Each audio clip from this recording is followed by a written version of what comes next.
Hello and welcome to channel online Adhikari. मेरा नाम है सौरभ यादव और आज आपको बायोलॉजी के अंतर्गत बायो का तीसरा लेक्चर दिया जा रहा है। और यह सब लेक्चर जो है आपको दृष्टि आईएएस क्विक बुक से दिए जा रहे हैं। क्विक बुक दृष्टि आईएएस, हमने आपको बताया था कि दृष्टि आईएएस की क्विक बुक पढ़ लीजिए। उसके अलावा घटना चक्र को पूरे तरीके से बायोलॉजी के सेक्शन को सॉल्व कर दीजिए, उसको पढ़ डालिए, आपका पूरा बायो कंप्लीट हो जाएगा। इससे ज़्यादा आपको पढ़ने की ज़रूरत नहीं है, ठीक है, क्योंकि आप लोग एमबीबीएस वगैरह का एग्ज़ाम नहीं देने जा रहे हैं, आपको यूपीएससी या सिविल सर्विसेज का एग्ज़ाम दे रहे हैं आप लोग, तो इसलिए इतना बहुत हो जाएगा आपके लिए। क्योंकि सिविल सर्विसेज की तैयारी करने वाले लोगों को इतने फैक्ट्स याद होते हैं, जो फैक्ट्स यहाँ पर बताए जाते हैं, और याद भी होने चाहिए कि एमबीबीएस वगैरह जो लोग तैयारी किए रहते हैं, बीएचएमएस वगैरह जो लोग होते हैं, वो लोग भी कभी कभी फेल हो जाते हैं। उनको थोड़ा सा इंटरनल जानकारी ज़्यादा होती है, लेकिन ऊपर की जानकारी ज़्यादातर सिविल सर्विसेज की तैयारी करने वाले लोगों को होती है। और कभी कभी तो डॉक्टर भी लोग बन जाते हैं, है ना। आप लोग डॉक्टर मत बन जाइएगा। चलिए देखते हैं। सबसे पहले यहाँ पर जीव विज्ञान की शाखा है, जिसके अंतर्गत समस्त सजीवों अर्थात जीवधारियों का विस्तृत अध्ययन किया जाता है। ये सब बताने की ज़रूरत तो है नहीं आपको, ठीक है।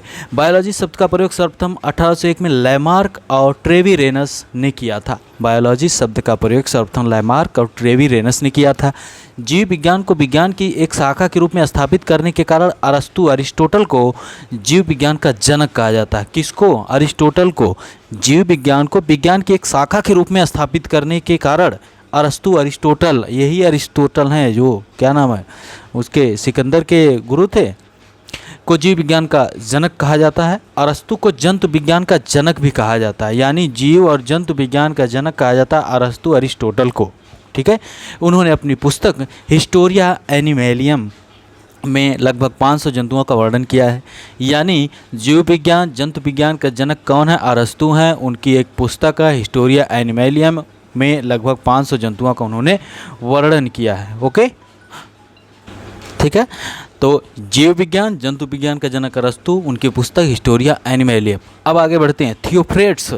थियोफ्रेस्ट को वनस्पति विज्ञान का जनक कहा जाता है, यानी फादर ऑफ बॉटनी। वनस्पति विज्ञान का जनक किसे कहा जाता है? थियोफ्रेस्ट को, ठीक है।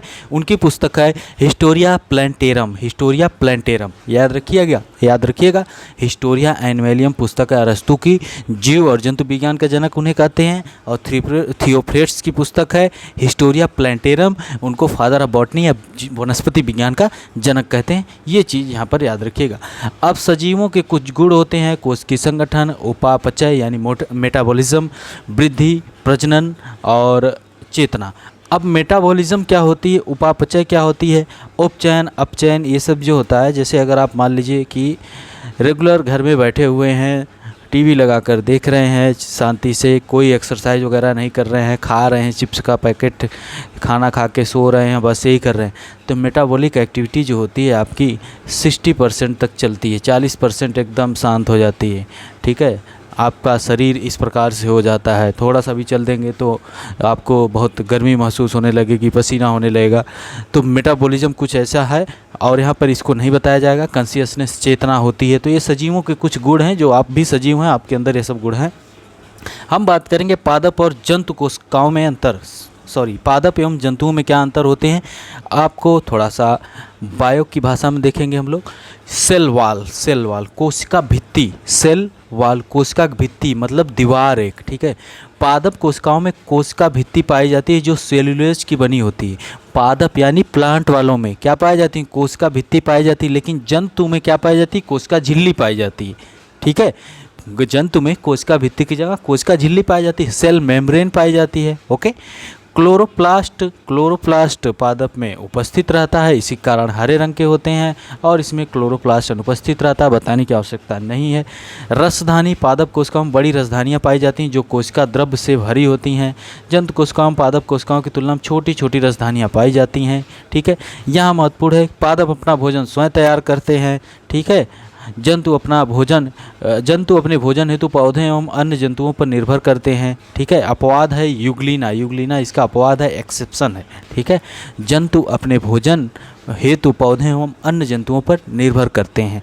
पौधे क्या करते हैं? अपना भोजन स्वयं बनाते हैं, है ना। जैसा आपने पेड़ देखा होगा, तो पेड़ के ऊपर ऐसे गैस जलती रहती है, वहाँ पे पौधे अपना भोजन बनाते रहते हैं, है ना। ऐसे ही होता है ना, यही है ना। नहीं, ऐसा नहीं है। फोटोसिंथेसिस होती है, प्रकाश संश्लेषण होता है। क्या करते हैं, CO2 लेते हैं और H2O लेते हैं और उसके बाद ग्लूकोज वगैरह बनता है, ऑक्सीजन छोड़ते हैं, है ना, ऐसा होता है। ठीक है।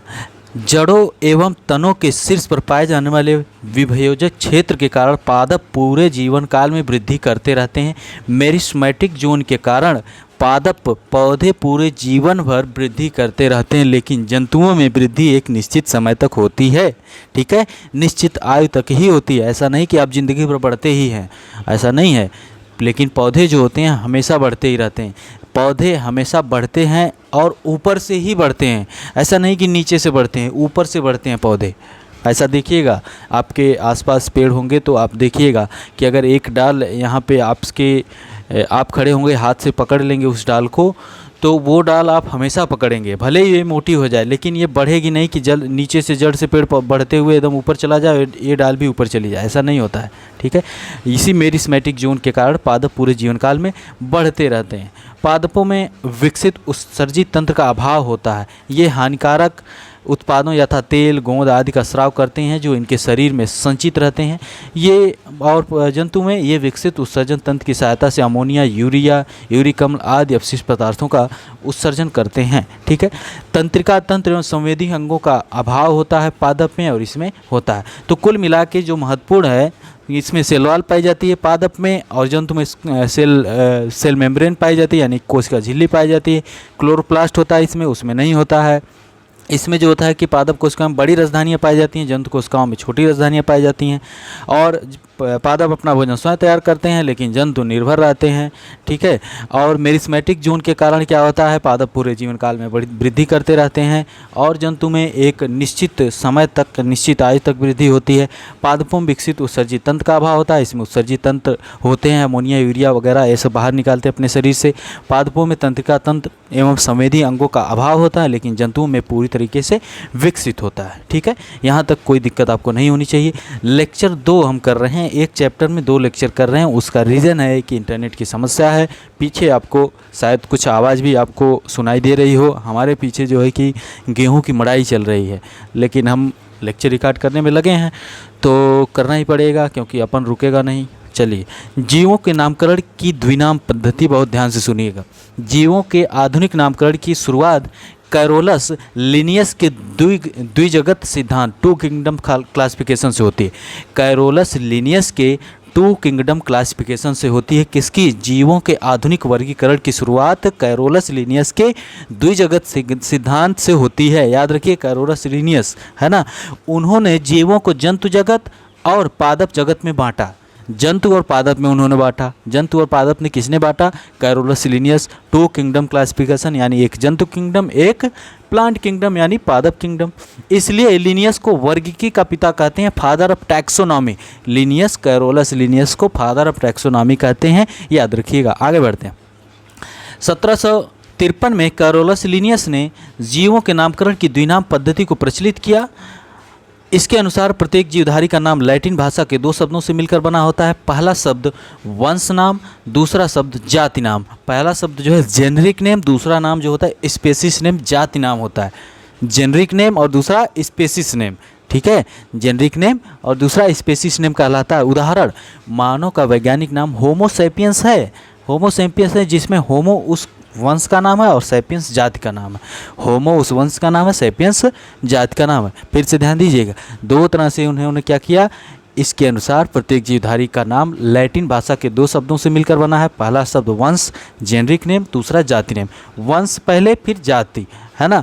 होमो सैपियंस में होमो क्या है? वंश है, और सैपियंस जाति है। याद रखिएगा, father of taxonomy Carolus Linnaeus.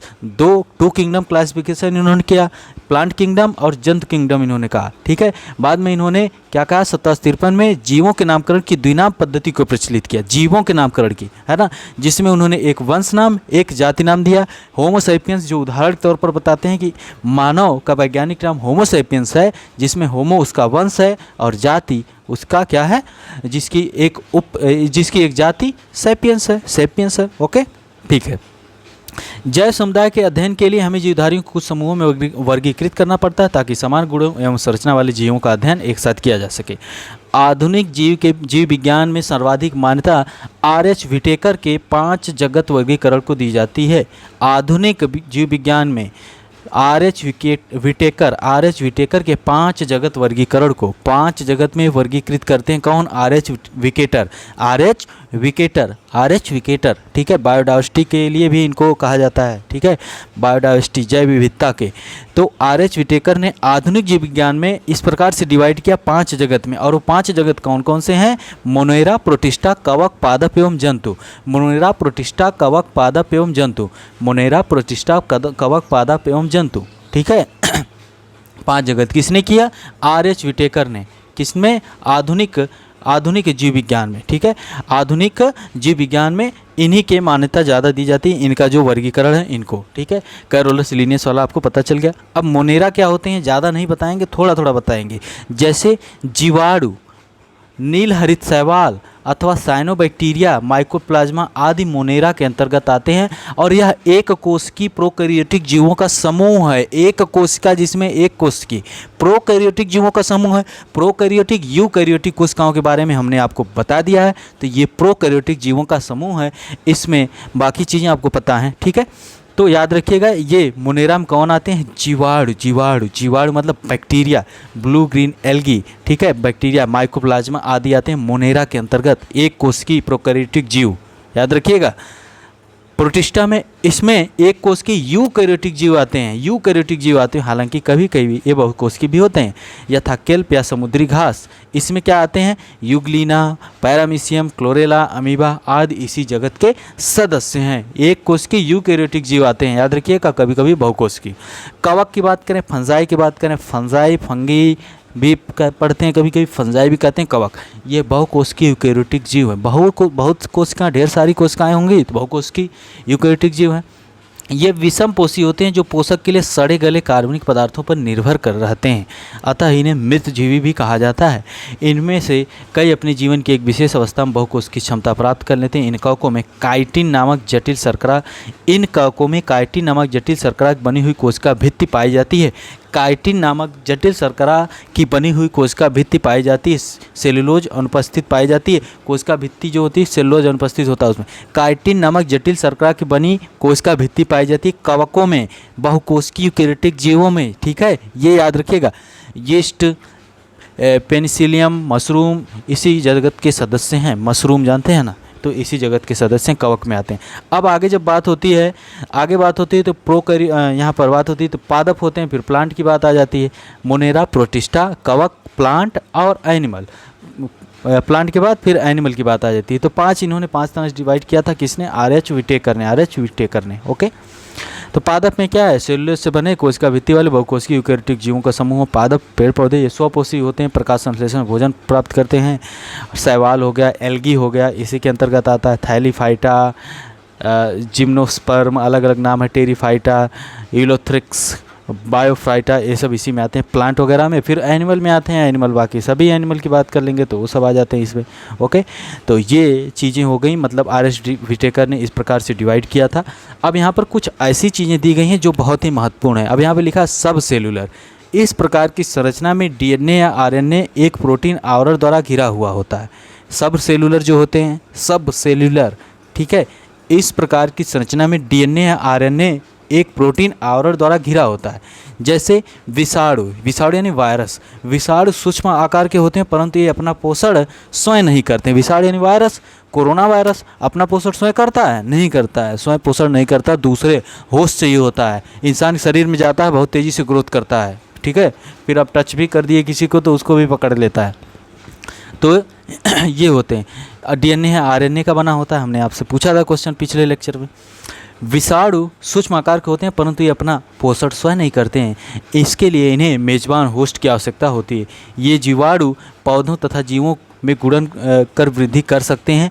इन्हें निर्जीव एवं सजीव के बीच की कड़ी कहा जा सकता है। निर्जीव एवं सजीव के बीच की कड़ी कहा जाता है। निर्जीव ना तो जीवित है ना तो मृत है, उनके बीच में है, ठीक है। ना तो आप अभी एसडीएम या डीएसपी बने हैं, ठीक है, और ना ही ऐसा भी नहीं है कि आपने तैयारी भी नहीं शुरू की, आप तैयारी कर रहे हैं, आप बीच में हैं, है ना, याद रखिएगा। वायरस की खोज रूसी वैज्ञानिक दमित्री इवानोव्स्की ने की थी, ये भी याद रखिएगा। वायरस की खोज 1892 में तंबाकू में मोज़ेक रोग की खोज के दौरान इन्होंने किया था। ठीक है, तंबाकू मोज़ेक रोग की खोज के दौरान इन्होंने किया था। ओके, कुछ सामान्य रोग जैसे जुकाम, फ्लू, खांसी आदि विषाणुओं के द्वारा होते हैं। विषाणु यानी वायरस के द्वारा होते हैं। पोलियो और खसरा जैसी खतरनाक बीमारियां भी वायरस के कारण होती हैं। पोलियो, खसरा जैसी खतरनाक बीमारियां भी वायरस के कारण होती हैं। तो वायरस के कारण जो बीमारियां होती हैं उसके लिए आपको एंटीबैक्टीरियल जो देते हैं कि एंटीबैक्टीरियल दवा ये खाइए, तो वो ना खाया करिए आप लोग। भले ही कोई डॉक्टर आपको दे दें लेकिन वो मत लिया करिए। जो वायरल डिजीज़ जो होती हैं, है ना, उसमें इसका यूज नहीं करना चाहिए। जैसे यहाँ पर लिखा है कि सर्दी जुकाम तथा फ्लू में एंटीबायोटिक दवाएं नहीं प्रभावशाली नहीं होती हैं, क्योंकि ये रोग विषाणुओं द्वारा फैलते हैं, बैक्टीरिया द्वारा नहीं है, वायरस के द्वारा फैलते हैं। इसलिए एंटीबायोटिक दवाएँ जो हैं कि हमें नहीं खानी चाहिए, लेकिन डॉक्टर लोग दे देते हैं। बहुत से लोकल डॉक्टर हैं, झोला छाप डॉक्टर, वो लोग दे देते हैं, हाँ चलो अब इसको भी खाओ। प्रोकैरियोटिक, इनकी कोशिका संरचना, एक प्रोकैरियोटिक वगैरह हम लोगों ने पढ़ चुके हैं। प्रोकैरियोटिक यूकैरियोटिक जीवों के बारे में हम लोग पढ़ चुके हैं पहले ही, है ना। तो आज हम इतना पढ़े हैं, लेकिन लेक्चर अभी 2-4 मिनट और बढ़ा सकते हैं, लेकिन रिवीजन भी ज़रूरी है। एक बार रिवाइज करवाते हैं सब चीज़ें। बायोलॉजी शब्द का सर्वप्रथम प्रयोग 1801 में लैमार्क और ट्रेविरेनस ने किया था। अरस्तु को जीव और जंतु विज्ञान का जनक कहा जाता है। हिस्टोरिया एनिमैलियम इनकी पुस्तक, जिसमें इन्होंने 500 जंतुओं का वर्णन किया है। थियोफ्रेस्ट को वनस्पति विज्ञान का जनक कहा जाता है, फादर ऑफ बॉटनी। और हिस्टोरिया प्लांटेरम इनकी पुस्तक है। ठीक है, और कुछ सजीवों के गुण हैं जो जीवित हैं, तो सेल से कुछ गुण हैं, उपापचय, वृद्धि, प्रजनन, ये सब करते हैं। ये सब बताने की आवश्यकता नहीं है कि गुण बताया जाए। और देखिए, पादप में कोशिका भित्ति पाई जाती है, जंतु में कोशिका झिल्ली पाई जाती है। क्लोरोप्लास्ट पादप में होता है, इसमें नहीं होता है। इसमें बड़ी राजधानियाँ पाई जाती हैं, इसमें छोटी राजधानियाँ पाई जाती हैं। पादप अपना भोजन स्वयं तैयार करते हैं और जंतु दूसरे पर निर्भर होते हैं। ठीक है, और मेरिस्मेटिक जोन के कारण पादप जीवन भर बढ़ते रहते हैं, लेकिन ऊपर से बढ़ते हैं, नीचे से नहीं बढ़ते हैं। जंतुओं में वृद्धि एक निश्चित आयु तक होती है। ओके, और इसमें उत्सर्जी तंत्र का अभाव होता है और इसमें उत्सर्जी तंत्र होते हैं। पादपों में तंत्रिका तंत्र, हाँ, यथा तेल, गोंद आदि का स्राव करते हैं जो इनके शरीर में संचित रहते हैं। आप कुछ पेड़ देखे होंगे जहाँ से गोंद वगैरह निकलता है, हमने देखा है, आप भी देखे होंगे। अगर ग्रामीण परिवेश से होंगे या फिर नहीं भी होंगे तब भी आप देखे होंगे कहीं ना कहीं। ठीक है, और इसमें तंत्रिका तंत्र का अभाव होता है, इसमें तंत्रिका तंत्र पूर्ण विकसित होता है। यहाँ पर चीज़ है कि जीवों के नामकरण की द्विनाम पद्धति की बात, तो कैरोलस लीनियस 2 किंगडम क्लासिफिकेशन इन्होंने किया। इनको वर्गीकी का पिता कहा जाता है। 2 किंगडम में इन्होंने जंतु जगत और प्लांट जगत की बात की थी। फादर ऑफ टैक्सोनॉमी भी इन्हें कहा जाता है। लेकिन बाद में इन्होंने जीवों के नामकरण की द्विनाम पद्धति को प्रचलित किया, जिसमें इन्होंने कहा कि एक वंश नाम होता है जेनरिक नेम और दूसरा स्पेसिस नेम, वंश नाम और जाति नाम। जिस प्रकार से एग्जाम्पल होमो सैपियंस मानव का वैज्ञानिक नाम है। होमो मतलब वंश है, सैपियंस जाति है। ठीक है, लेकिन बाद में आगे बढ़े तो आए आर.एच. विटेकर ने 5 जगत का वर्गीकरण किया। उन्होंने कहा मोनेरा, प्रोटिस्टा, कवक, पादप तथा जंतु। मोनेरा क्या, एक कोश की प्रोकैरियोटिक जीव हैं। जीवाणु, बैक्टीरिया, ब्लू ग्रीन एल्गी, ये सब हैं। और प्रोटिस्टा में एक कोश की यूकैरियोटिक जीव हैं। ओके, पैरामीशियम, क्लोरेमा, अमीबा इत्यादि इसके अंतर्गत आते हैं। यूग्लिना भी है। और कवक तो आप लोग जानते ही हैं, जैसे कि आपका मशरूम हो गया, बहुकोश की यूकैरियोटिक जीव हैं। ओके, सब सेलुलर की बात हो गई। सब सेलुलर में डीएनए अथवा आरएनए के बने होते हैं। जीवित और मृत के बीच की कड़ी होते हैं वायरस, है ना। डीएनए आरएनए वायरस के आवरण द्वारा घिरे होते हैं। और इसकी खोज दमित्री इवानोव्स्की ने 1892 में की थी, वायरस की खोज। ओके, ठीक है, यहाँ पर कई चीज़ें हो गई। हमने प्लांट की बात हो गई, जंतु की बात हो गई, और इसके आगे अगले लेक्चर में देखेंगे। ज़्यादा चीज़ें नहीं बची हैं, लेकिन लेक्चर बड़े हो जा रहे हैं तो इंटरनेट की समस्या हो रही है। गांव में समस्या होती ही है और समस्या होनी भी चाहिए, नहीं तो गांव शहर बन जाएगा। ठीक है, तो चलिए मिलते हैं अगले लेक्चर में, और जो भी क्वेश्चन पूछे गए हैं उसका आंसर कीजिए। बहुत बहुत धन्यवाद।